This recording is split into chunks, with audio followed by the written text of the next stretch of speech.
असम के इस विषय पर बोलने से पहले मैं सदन के नए नेता और गृह मंत्री शिंदे जी का अभिनंदन करता हूं कि उनको ये जवाबदारी मिली।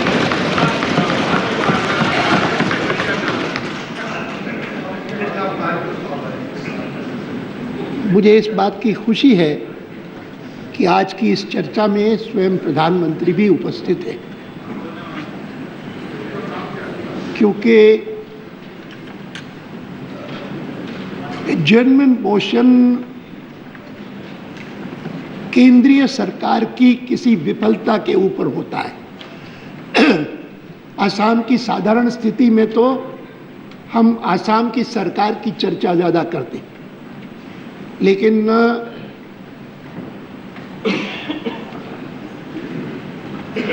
महोदया ने मुझे इस एडजर्नमेंट मोशन का कंसेंट देकर के मेरे ऊपर एक प्रकार से जवाबदारी डाल दी है कि मेरी ओर से कम चर्चा का केंद्र बिंदु केंद्र सरकार का क्या दायित्व रहा है, जिसके कारण हम समझते हैं कि जो घटनाएं इन दिनों में असम में हुई हैं उनमें यह विफलता मुख्य रूप से केंद्रीय सरकार की है।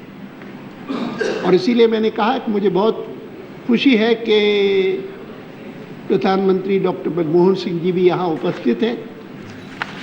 इसलिए भी उपयुक्त है क्योंकि पिछले 22 सालों से डॉक्टर मनमोहन सिंह जी अगर संसद में हैं तो वो असम के प्रतिनिधि के रूप में भी हैं। तो दोनों दृष्टियों से इस बात का महत्व है कि वे और हमारे नए गृह मंत्री दोनों यहाँ पर उपस्थित हैं। प्रातःकाल हम चाहते थे कि 11 बजे ही चर्चा शुरू हो, और कुछ हमारे मित्रों ने सस्पेंशन ऑफ क्वेश्चन आवर की नोटिस दिया था, तो उस समय तो मैंने देखा कि आज के हमारे गृह मंत्री और पूर्व गृह मंत्री भी उस समय बैठे हुए थे। तो मुझे लगता था कि एक संयोग की बात है कि अगर चर्चा इस समय शुरू होगी तो ये सभी के सभी होंगे। मैं इस बात को भूलता नहीं कि मैं अभी पिछले दिनों में 30 और 31 तारीख को जब आसाम गया था, कोकराझार गया था, जहाँ पर ये घटनाएं सबसे अधिक हुई, तो उस दिन मैं अगर कोकराझार में था तो उस समय के हमारे गृह मंत्री चिदम्बरम जी वह डुबरी में थे, पड़ोस के जिले में। अब मैं इस बात से सहमत हूं कि हिंदुस्तान के अलग अलग भागों में जब इस प्रकार के तनाव होते हैं और इस प्रकार की घटनाएं होती हैं तो उसमें कई बार बहुत लोगों की मृत्यु हो जाती है। यहाँ पर हिंसा हुई है और हिंसा के कारण कई लोग मरे हैं, लेकिन हमारे शुरू के उसमें जब उल्लेख था कि hundreds have died, तो सजेस्ट किया गया कि वस्तु स्थिति ये नहीं है। हिंसा तो बहुत हुई है, लेकिन मरने वालों की संख्या अगर आप लिखें कि बहुत लोगों की मृत्यु हुई है तो ठीक रहेगा। तो इस सुझाव को हमने मान लिया और उसमें मैनी शब्द आ गया।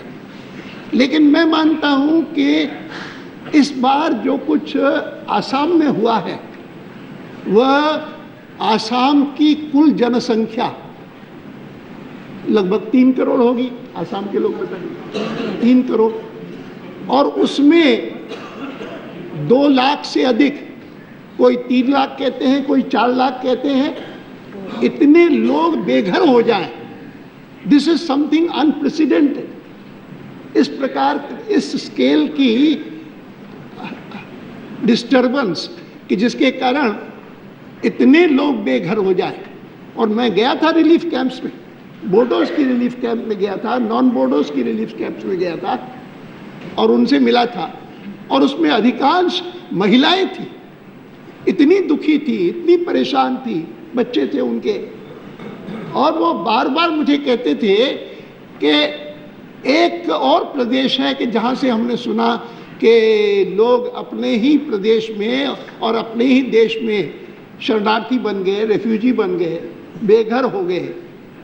और वो जब हुआ उसको काफ़ी समय हुआ और आज तक वो लौटे नहीं है। ऐसे ना हो कि हमारी दशा भी वैसी हो जाए कि हम अपने अपने घरों से निकाले गए।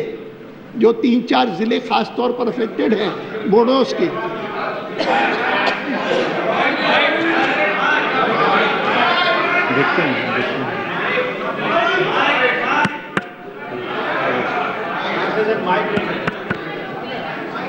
तो वो महिलाएं जिनसे मैं मिला दोनों कैंप्स में ये चिंता प्रकट कर रहे थे, ऐसा तो नहीं कि हम वापस घर जा ही नहीं सकेंगे।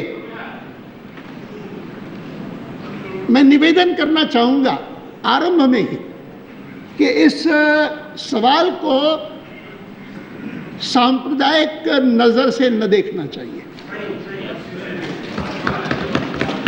मैं जब वहां पर गया था कोकराझार, तब भी मैंने कहा था कि let not anyone regard it as a Hindu versus Muslim issue. मैं उसके ऊपर और भी जोड़ूंगा, क्योंकि जब ये बात कही गई कि ये एथनिक वायलेंस है, जिसमें से भाव ये आता है कि ये बोडोज और नॉन बोडोज के बीच में है। मैं मानता हूं कि कुछ मात्रा में भले ही दोनों बातों में थोड़ी थोड़ी सच्चाई होगी, लेकिन मुख्य रूप से हमको समझना होगा कि जो स्थिति आज आसाम में पैदा हुई है वह मूलतः हिंदू वर्सेस मुस्लिम या ट्राइबल वर्सेस नॉन ट्राइबल नहीं है। मूलतः यह समस्या की जड़ है कि भारतवासी कौन है और विदेश से आया हुआ कौन है।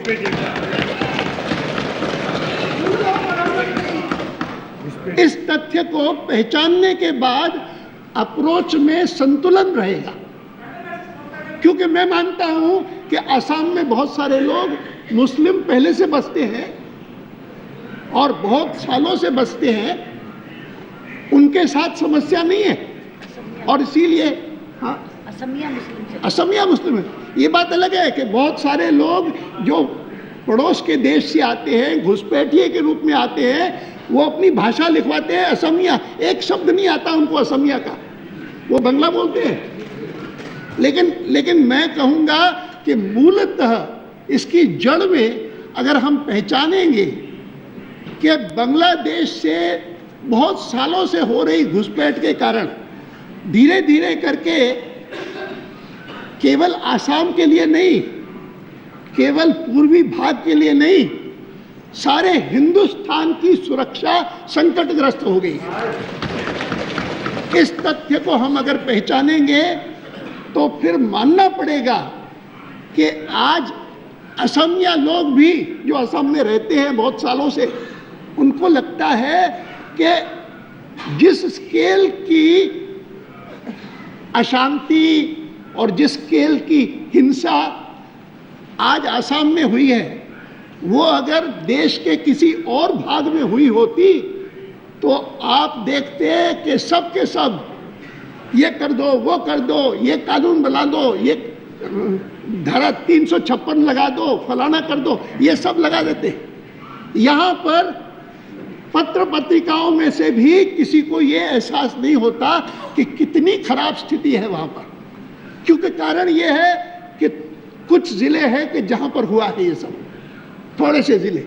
और एक प्रकार से मैं कहूँगा कि उन जिलों में जो स्थिति आई है उसमें हमने भी अपना योगदान किया एनडीए के समय में। उनकी मांगों को, बोडोस की मांगों को सोच करके उसके आधार पर टेरिटोरियल काउंसिल बनाई, और वो टेरिटोरियल काउंसिल जो बनी उसके कारण बोडो जो मांगते थे कि हमको अलग बोडो लैंड मिलना चाहिए, राज्य मिलना चाहिए, वो नहीं हुआ, तो उसके एक स्थान पर कम से कम कुछ हुआ। और इसीलिए बहुत सारे लोग, हमारे मित्र जब गए थे वहाँ पर इस हिंसा को देखने के लिए और इसके बारे में कुछ करने के लिए, तो उनको कहते थे कि एनडीए की सरकार ने ये सही कदम उठाया। लेकिन आज क्या हुआ है कि उन्हीं एरियाज में, उन्हीं डिस्ट्रिक्ट्स में, क्योंकि पास के देश से लोग आए हैं घुसपैठिए बहुत सारे, तो उसके कारण लोग कहते हैं कि इनको ये अधिकार दिए हैं, ये मान करके इनकी बड़ी संख्या है, हमारी संख्या अब ज़्यादा हो गई है। और मैं आपके सामने रखना चाहूँगा कि पिछले दिनों में न केवल प्रधानमंत्री ने कहा जो कुछ हुआ है वहाँ पर वो कलंक है। प्रधानमंत्री वहाँ गए थे, उसी दिन गए थे 28 तारीख को। 28 तारीख को गए थे, जिस दिन 28 तारीख को यहाँ पर इंडियन एक्सप्रेस में एक खबर छपी, खबर नहीं, एक आर्टिकल छपी, और आर्टिकल लिखने वाले कौन थे? ब्रह्मा थे, जो कमिश्नर थे इलेक्शन कमीशन ऑफ इंडिया के एक इलेक्शन कमिश्नर। उसने एक आर्टिकल लिखा लंबा, जिस आर्टिकल में उन्होंने शब्द प्रयोग किया कि उन्होंने पूछा कि ये अचानक ये क्यों हुआ है, क्योंकि ये घुसपैठ तो कोई आज नहीं हुई है, इतना समय क्यों हुआ है। उन्होंने कहा कि Assam has been virtually sitting on a huge tinder box. इन्होंने ह्यूज टिंडर बॉक्स का प्रयोग किया है। और आज प्रातःकाल का मैं अखबार उठा करके देखता हूं तो हमारे वहाँ के जो मुख्यमंत्री हैं, मुख्यमंत्री गोगोई, तरुण गोगोई, उन्होंने कहा है कि Assam is sitting on a volcano, ज्वालामुखी के ऊपर बैठा हुआ है। दोनों का भाव यही है कि एक तो स्थिति आज की जो खराब हुई है उसका एक है, और दूसरी स्थिति है कि विस्फोटक ऐसी बनी है कि अगर उसके लिए उपयुक्त कदम नहीं उठाए गए तो कभी भी फिर से विस्फोट हो सकता है, फिर से वैसी स्थिति पैदा हो सकती है। मैं उन्हीं को कोट करता हूं, इलेक्शन कमीशन को। उन्होंने कहा है कि even the election commission of India is not immune to this problem. It has to tackle the problem of de-voters. एक नया शब्द प्रयोग किया है इलेक्शन कमिश्नर ने। डी वोटर्स का मतलब है डाउटफुल वोटर्स। कि अगर कोई व्यक्ति है जिसकी नेशनलिटी के बारे में ही संदेह है कि वो भारतवासी हैं कि नहीं है, तो फिर वो वोटर कैसा हो सकता है? वोट देने का अधिकार केवल भारतवासी को है।